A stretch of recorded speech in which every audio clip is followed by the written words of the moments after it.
al-masyaqqah tajlibut taysir. Kaedah kedua, al-masyaqqah tajlibut taysir. Ini apa yang kita bincang. Maknanya kesukaran membawa kepada kemudahan. Ini kaedah kedua. Kaedah pertama jangan lupa dulu, al-umur bimaqasidiha.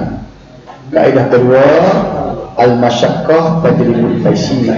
Apa makna al-masyaqqah ni? Kesukaran, kepayahan, kerumitan. Bila keadaan rumit begitu, syaratnya tajlibut taysir, diheret kepada benda mudah.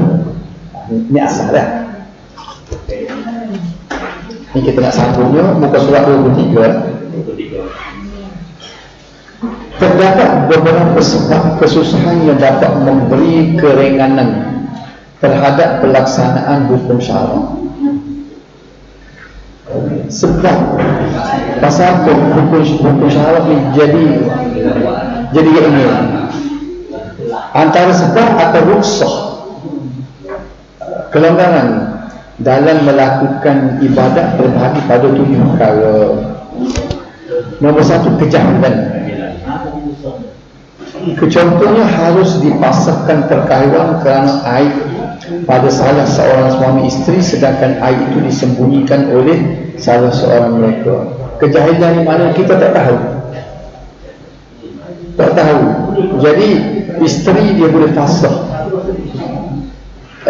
suaminya apabila berkahwin tu dia tahu kelemahan yang suami dia sembunyi selama ni. Cacat ke misalnya, penagih. Yang kedua terlupa. Contohnya seorang yang makan di siang hari pada bulan Ramadan kerana terlupa, ia dianggap tidak suatu kesalahan dan tidak berdosa. Ini pun kita tahu pun ni dah, makan minum dalam bulan puasa dengan sebab tak ingat, terlupa, tidak dikirakan batal. Yang ketiga, safar ni perjalanan. Contohnya diharuskan kepada orang yang bermusafir untuk berbuka puasa dan solat jamak dan qasar. Ini kerana perjalanan. Nombor 4, kekurangan.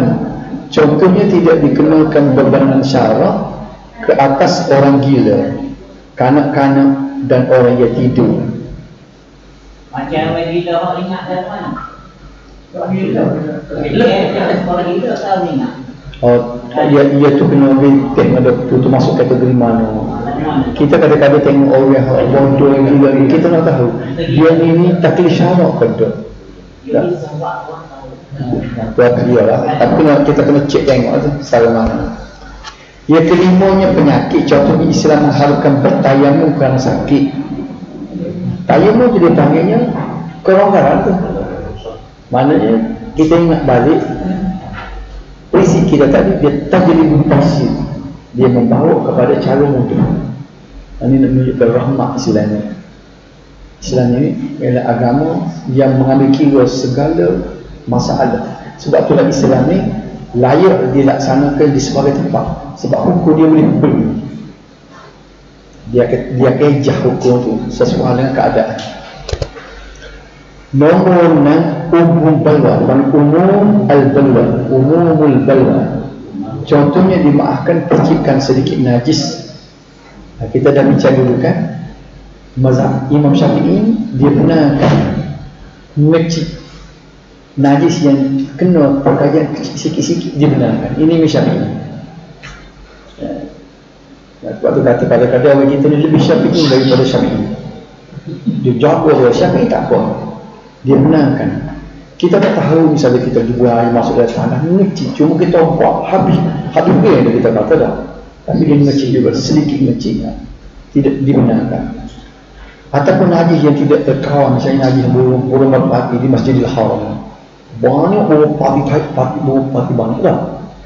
Dan ulama kita kiaskan juga, balas zaman dulu haji tak terlalu mana, tak boleh nak buat tak terkawal. Lalu dia nak pakai siling dulu, ingat tak?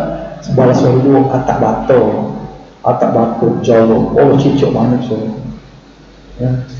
bunyi cicak sekali, degah bunyi cicak pada bulan datang balas tak cicak. Jadi pada masa itulah oleh kita ulama-ulama tempatan, dia cuba kiaskan. Walaupun ada kitab, dia sebut umum balwan najis bulu merpati. Jadi tempat kita ni tak hijau, umum balwan. Yang ketujuh, paksaan. Contohnya dimaafkan melafaz kalimah kufur kerana terpaksa untuk menyelamatkan nyawa. Tapi hati kita kena tetap sebagaimana amal biasa ya. Keluarga amal biasa kan, dia tak tahan doa. Sebabnya keluarga dia habis kena buat sapi, dia panggil jadi sapi, betul. Jadi dia tak tahan, dia tanya Nabi. Nabi kata boleh kita mengaku masuk agama dia, tapi hati kita tetap. Jadi kalau kita kiyah hati, kalau ramai tak pistu sini nak masuk Kristian betul. Jadi kita boleh lapar dengan mulut, tapi hati kita tetap Allah. Okay. Itu dia panggil paksa. Ini yang dia panggilkan ruksah tadi, dibenarkan kelonggaran. Kemudian jenis ruksah terbagi pada 7 sebagaimana berikut. Pengguguran. Hukum asal digugur, contohnya digugurkan hukum solat mak, puasa, haji dan jihad kerana uzur. Uzur dia terjadi gugur, bukan dia ingin tak gugur dulu. Tak payah pergi sembahyang Jumaat, tak payah puasa orang tua, payah fidyah. Haji tak mampu, tak pergi Mekah, bukan hukum haji itu dia masa dah atas diri dia tu gugur. Dan tak ada ini jihad kerana keusuran.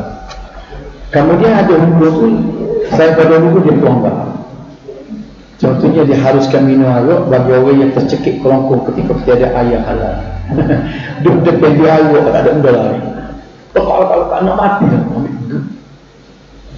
Jadi hukum dia pelonggar, dia berkelonggar.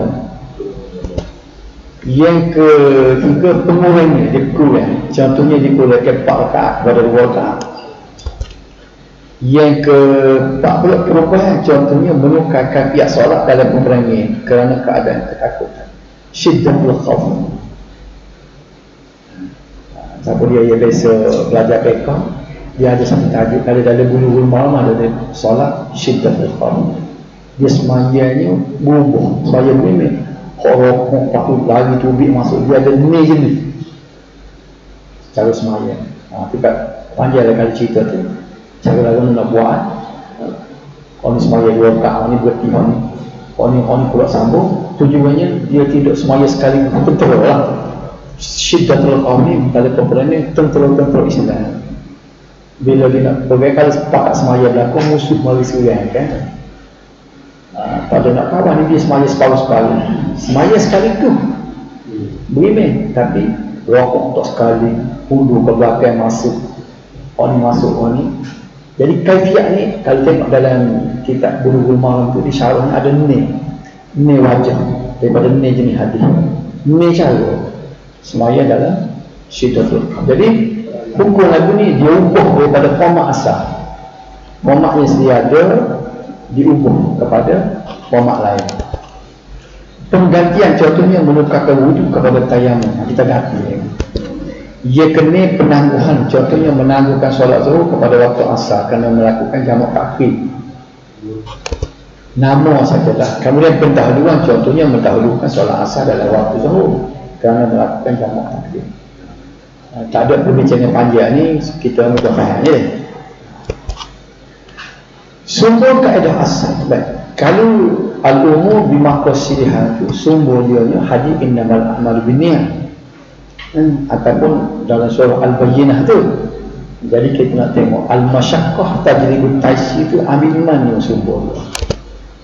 Kaedah ini berasal daripada dalil Al-Quran dan hadis, antaranya firman Allah Subhanahu wa taala dalam surah Al-Baqarah ayat 185, yuridullahu bikumul yusra wa la yuridu bikumul usra. Dengan ketetapan yang demikian itu, Allah menghendaki kamu beroleh kemudahan dan ia tidak menghendaki kamu menanggung kesukaran. Allah ni dia nak tengok hamba dia buat ibadat dalam keadaan yang mudah, tidak ada kepayahan. Sebab itulah kalau ada pendapat-pendapat yang muktabar dalam pelbagai mazhab, kita kena berpindah mazhab. Mungkin mazhab Syafi'i itu dalam hal payah bagi dia, kita cari mazhab lain. Misalnya kita tawaf di Kaabah tu kan, nak ambil wudhu ke apa, nak pegang mazhab tu, kita berasa payah, sedangkan ada jalan mudah dan Allah Subhanahu Wa Taala sendiri pun nampaknya lagu ni Allah tidak nak kepada kepayahan, nak kepada mudah. Apa dia? Tak ada masalah kan, kita rasa bayar terus mazhab Hanafi je. Ya, kita kadang-kadang tukang tak khabar. Dia kata sudah tukar. Dia kata boleh kalau tukang mazhab lama dia suka terus Hanafi. Kalau pasal dia tak tahu kau, dia suka terus Hanafi. Apa pasal ni? Boleh ada. Dia bukan suka dia banyak. Banyak. Jadi dulu orang sebab dia panggil suka terus dia jadi tak boleh. Suka terus orang suka orang Hanafi, suka ni dua hal. Buat kena tukar dah. Kena tukar, dia suka terus pergi kepada bayat terus. Buat suka terus. Kalau misal kata kita di masjid nak tawaf, kita nak guna mazhab lain, ada pak cara ambil semai itu nak kita apa kita nak guna mazhab. Ya, kalau kiranya begitulah. Tapi sebenarnya gini, tak payah tukar mazhab kerana tak bagi pun tahu dah. Dia ada satu kaul dalam mazhab Syafi'i. Mazhab Syafi'i ini sebenarnya dia ada pendapat banyak pula. Ibn Hajar, Syekh Romli, Imam Muzani, apa dah? Dalam ulama mazhab Syafi'i berapa ni? Ya, tak bagi tahu. Pakai salah satu kaul ni pendapat lah, yang mengatakan orang yang melanggar, orang yang tepuh, orang yang batal, orang yang ditepuh tidak batal. Jadi kita tahu, jangan cara orang yang mari tepuh kita pendapat tak batal, tak payah tukar mazhab. Kalau kita nak tukar mazhab, perlu kita belajar. Ajar memang itu ulama-ulama kita kata sebab dia ada cara dia ambil. Sebenarnya gini, ambil asas. Tak ada mazhab. Ni macam wudu. Wudu kan semua mazhab terima. Hak asas dia. Pak aja basuh kan. Tak payah belajar. Pasalnya Apa kita guna itu dah tukar mazhab. tak boleh buat. Basuh betul. Semua mazhab tak. Semua terpakai. Mana-mana mazhab pun pak anggota ni wajib. Tak. Kalau misal malah Hanafi, malah juga berlaku. Iyalah. Dia ni. Seperti saya kata, kalau tu sunnah. Kalau tu sunnah bukan Syafi'i. Kita tu ada kita belajar. Kita rasa gini. Mazhab Syafi'i pun dia kata hak ni lebih baik, cuma minima ya, berapa ambil minimanya. Sebab tu kata kalau kita tu sunnah, tak payah mazhab dah. Ambil semua itu sunnah, pak anggota itu sunnah. Jadi tak payah mazhab.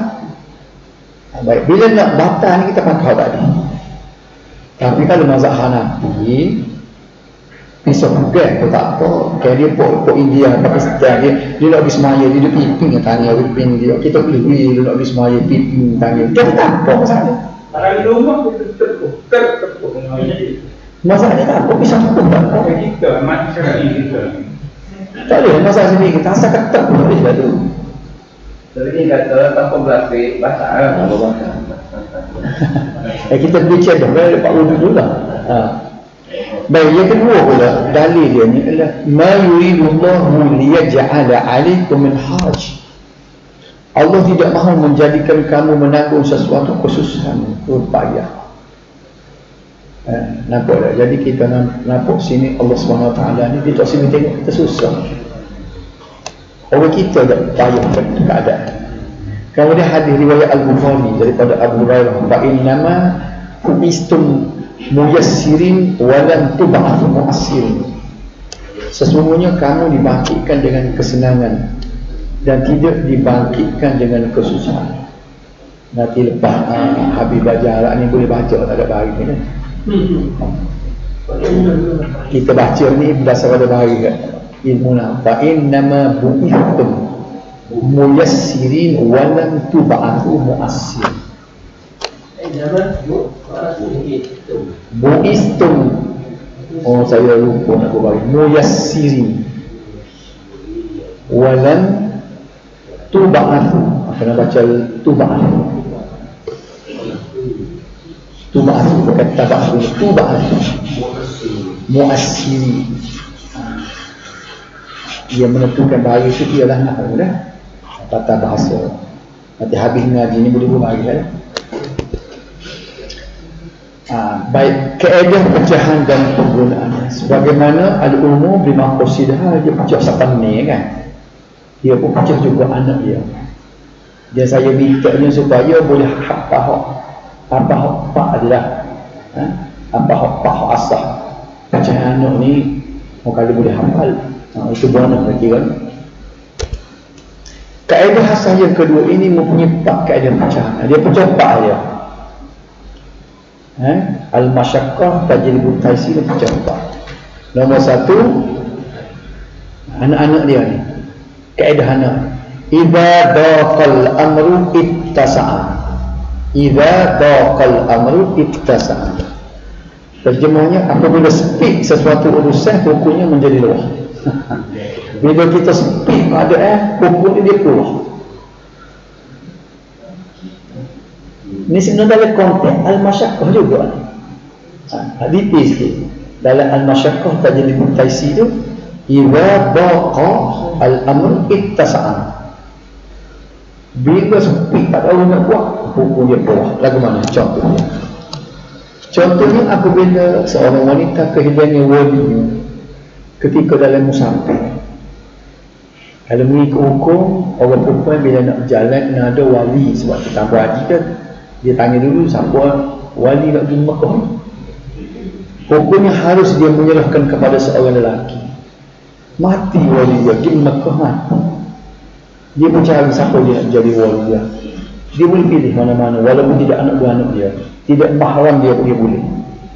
Dia suruh ke mana-mana lelaki jadi wali dia.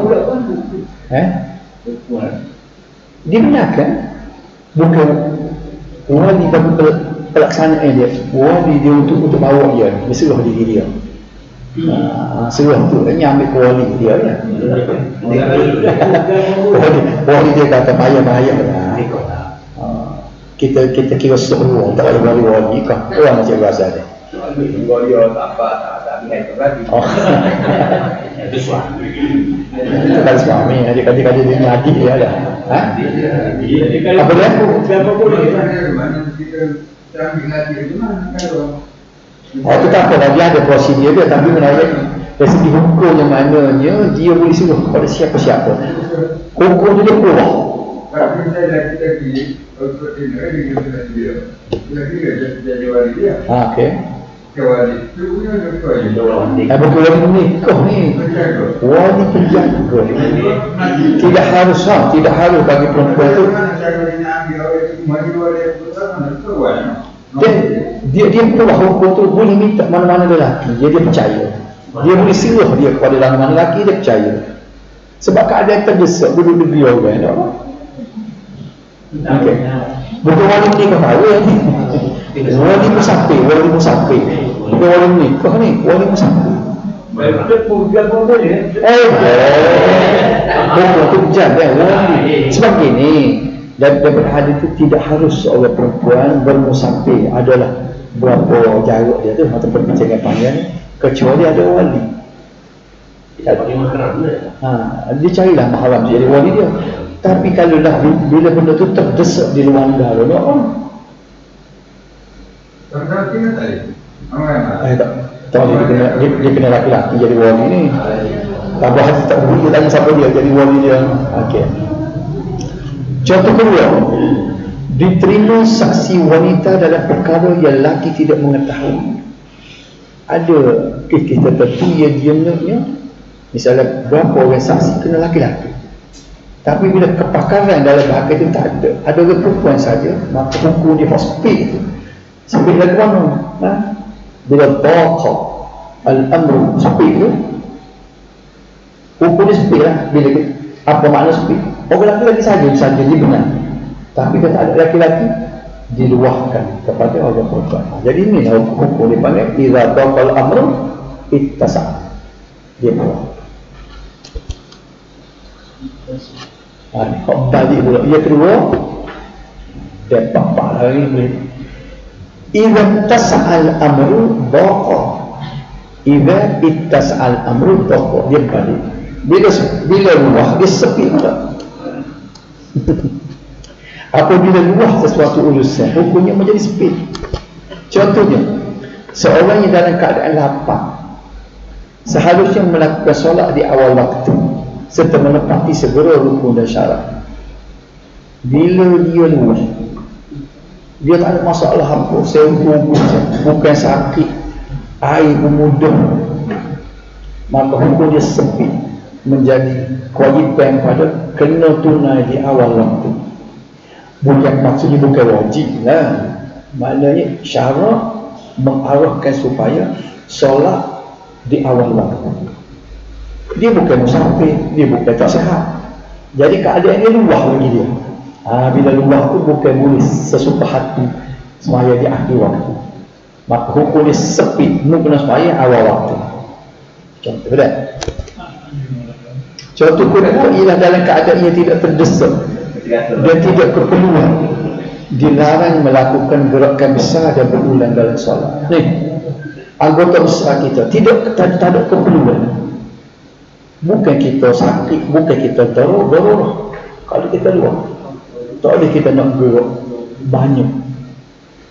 Kalau mazhab Syafi'i kita ni, anggota besar tidak boleh 3 kali betul-betul. Anggota besar tu macam ni. Kalau jari tak apa. Sebab tu nak gaul gatal kan, dia kata kita letak situ kena gaul gini, jangan buat gini. Ni anggota besar. Lengan di anggota besar, jari di kita anggota kecil. Ada baik boleh buat pula. Kalau orang tu besar jari pada lengan, cuba buat. Kadang-kadang kata sokor baca dia mereka besar jari, lengan kecil, jari besar. Dia jari tu dia kira anggota kecil juga, walaupun besar. Jari dia besar ni dia kira benda, bukan tengok besar kecil dia. Kira benda tu dia digezet sebagai sahih besar, ataupun lengan dia kira anggota besar walaupun kecil. Jari dia kira anggota kecil walaupun besar. Ini 42. Ulama fiqh kadang-kadang dia bincang, kita nak sokong dia. Mandi wajib dalam air tak cukup 22 bulan. Ini kira bunyi nak menyelai kalau kecil kok manusia dia. Dia bincang kalau betul bukan pilih mana boleh duduk orang ni. Habis ni nombor 3 ni. Dia paling mudah ni. Dua orang belajar dah. Anak kaedah anak dia. Yang ketiga ni ni kena hafal. Orang baik ni semua orang popular orang cara mana ad-darurah tubihul mahzura. Ad-darurah tubihul mahzura. Ni kena hafal ni dah. Ada sebut ad-darurah tubihul mahzura. Baca yang lepas saya ajar cara baca ni wakasi. Ad-darurah tubihul mahzura. Ada orang baca dengan singular, dia baca dengan mufrad. Ad-darurah tubihul mahzura, boleh baca pun. Nak baca dengan perkataan tunggal, ini perkataan jamak dan ad-darurah. Kemudaratan. Sebenarnya bukan kemudaratan ni, maknanya keadaan darurat. Saya tak tahu apa dia terjemah kemudaratan. Maknanya darurat, mana keadaan dia bukan kepayahan juga, darurat, keadaan darurat, bukan kemudaratan ni. Tapi saya tak tahu kenapa tadi dia buat kemudaratan. Mudarat lah, darurat. Darurat ni maknanya macam kesepitan. Jadi sama ada nak sebut ad-darurah tubihul mahzurah ataupun ad-darurah tubihul mahzurah. Gapo dia? Bila keadaan darurat, saya rasa lebih baik tukar untuk sedekah dia. Kita buat sini cuba tukar kemudaratan ini tukar kepada keadaan darurat. Keadaan darurat itu membolehkan tegahan-tegahan. Keadaan darurat. Ini saya ambil nota daripada Qiyah. Nota Qiyah. Mau bagi kopak tu dia keadaan malu. Dia rasa. Mau bagi kopak tu. Dia tasdik pada keadaan darurat. Oh ya juga. Mungkin dia salah lah. Baik. Jadi hukum sini bila kita darurat benda haram jadi halal. Boleh. Ni benda haram. Misalnya macam tadi lah. Kita perlu kepada rumah kediaman dulu di Kuala Lumpur misalnya. Rumah sewa tak ada nak duduk dah. Kita nak rumah. Pinjaman pada masa itu ialah pinjaman riba. Jadi ulama kata masa itu kita keadaan darurat itu boleh. Boleh lah, boleh. Sekarang ni bila sudah ada pinjaman perumahan cara Islam, tak ada pilihan dah. Wajib kena ambil cara Islam. Dia kata dulu tak ada. Betul kan? Kita sangat perlu tak nak duduk. Tapi kita boleh buat pinjaman riba pada masa itu. Contohnya, dia buat contoh sini. Doktor harus melihat aurat seorang bagi tujuan rawatan dan sama-sama lelaki ke sebenarnya, pohon tak boleh tengok. Betul tak? Sama lelaki usah yang lutut. Walaupun sama lelaki kita pakai seluar pendek, sama itu. Haram ke tak haram kan? Itu aurat. Tapi bila kita tu ada kuat, ada punggung, dia tak doktor. Doktor kata, tak boleh doktor. Kita dua ni pusat dengan lutut. Doktor nak buat apa? Baik, hukum haram tu jadi halal, jadi harus ketika itu kerana keadaan darurat. Keadaan darurat apa? Doktor terpaksa tengok, nak tengok lagu mana, merah apa, benda ni boleh apa ni boleh jangkit ke mana tempat. Jadi doktor nak cek, nak tengok, kena tengok supaya dia obat perempuan tersalin. Walaupun doktor wanita tidak boleh melihat kemaluannya, tak boleh doktor nak tengok. Jadi doktor tu boleh melihat aurat orang untuk tujuan rawatan. Macam mana boleh? Adalah menentukan kaedah fikih adalah ad-darurat tubihul mahzurat. Itu tahu hukum dah. Hukum ni apa ni, kaedah ni kena hafal. Ad-darurat tubihul mahzurat. Pasal popular dia orang. Kalau tak letihan ni orang tak panggil ustaz. Orang tak panggil ustaz ni kalau dia tak tahu kaedah. Contoh kedua, harus melawan dan mengambil tindakan terhadap kelompok walaupun terpaksa membunuh.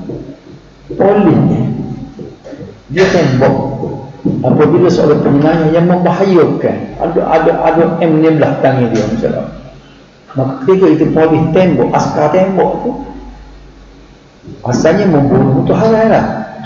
Tapi sebab apa boleh polis membunuh penganiaya? Kerana ad-darurat tubihul mahzurat. Tidak ada orang. Kalau kita rumah kita tengok kita halal. Kita pun undang-undang kena G juga kita. Orang lain bawa rumah kita pun berdiri. Kita bahangan travel, hendak mati situ. Masuk wakaf agak kita. Cara kemudian pula kita ni membunuh tanpa niat apa semua untuk mempertahankan diri. mantan juga. Salah undang-undang. Itu betul. Walaupun pun pasalnya keadaan tadi. Contoh, tak padan. Tak padan tu. Tu tak padan. Biar ni curi lah sikit. Kalau sikit, bukan dia ambil selipar, biar dia pergi lah. Jangan salah dia nak teruk. Benda yang dia nak ambil, kita tak tahu. Kalau kita kira membahayakan, kita tak tahu dia nak curi ke nak buat, kita tak tahu, maka boleh lah situ. Kita boleh buat, boleh bertindak. Sebab dia sebut walaupun terpaksa membunuh kalau membahayakan kita. Contoh ketika harus mengambil harta benda orang yang berhutang, yang enggan membayar hutang, boleh. Dia tak tahu. Ni, dia tak si bayar hutang, kita boleh dia ambil. Saya nak mula untuk saudara saya mudah, tak si bayar hutang je. Dia pergi rumah orang tu, dia tak si bayar payah, dia pelik-pelik. Dia tengok bahawa rumah ada kambing. Dia 3 ekor, nak klik kambing. Oh jangan awak dia kata. Aduh, so tak ada apa kita nak ambil berapa, dia tak si bayar.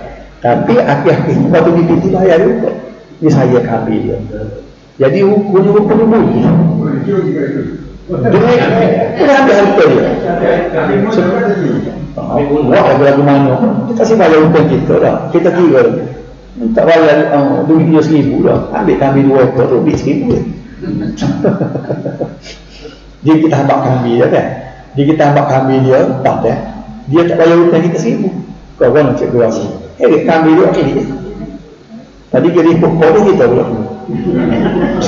Bayar itu tak boleh. Dan maksudnya dari segi hukum boleh? Boleh. Habis mengambil harta benda orang ibu hutang, dia enggak bayar hutang. Dah ambil itu tanpa perintah kan? Dah ambil, mesti dia tak reda dah. Sama ada pengetahuan, kau depan dia kok. Mana cara ambil, dia tidak reda. Kuasanya mengambil harta dan tanpa reda ni kan, haram. Tapi hukumnya boleh ambil sebab dia tak bayar hutang. Hukumnya kan ad-darurah tubihul mazurah.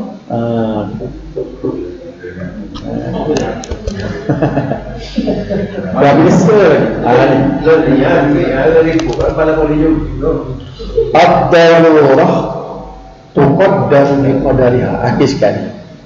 Keadaan darurat ditentukan menurut keadaannya. Walaupun dibenar dia ada hak dia.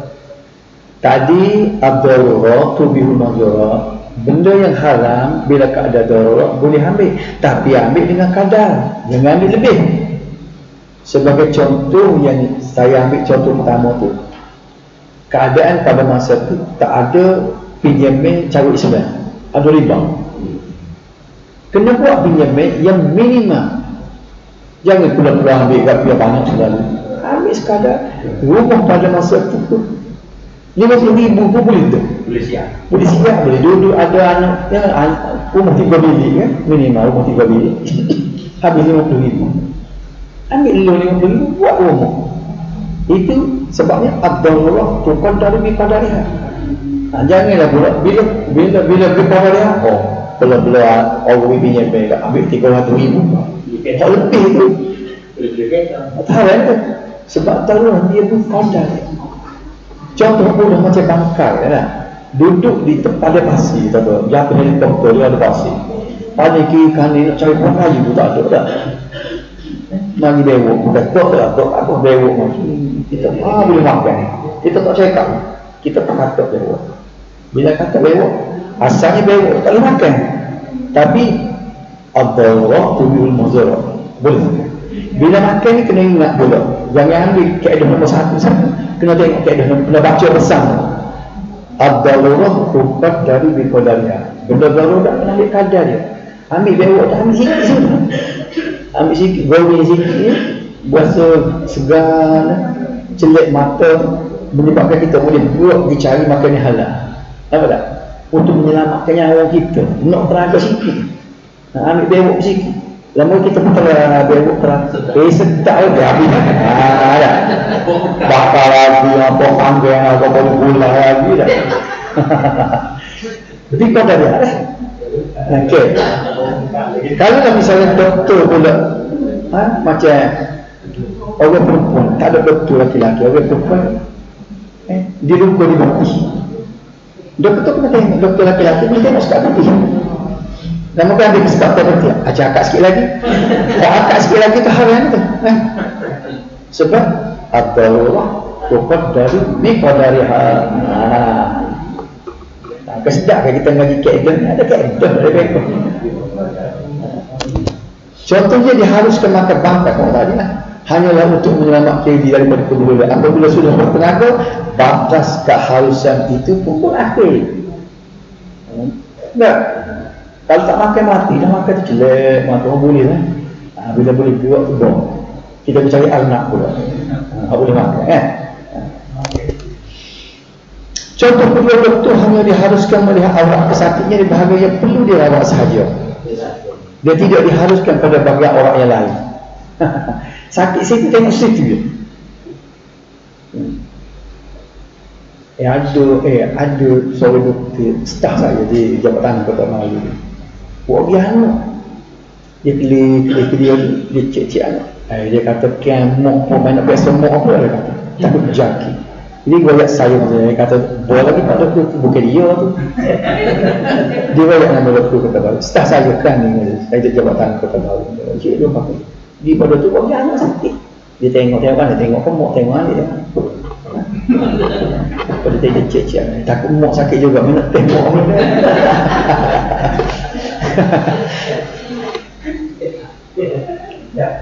Jadi dia ambil qadar dia qadar dah. Pengecualian tiada.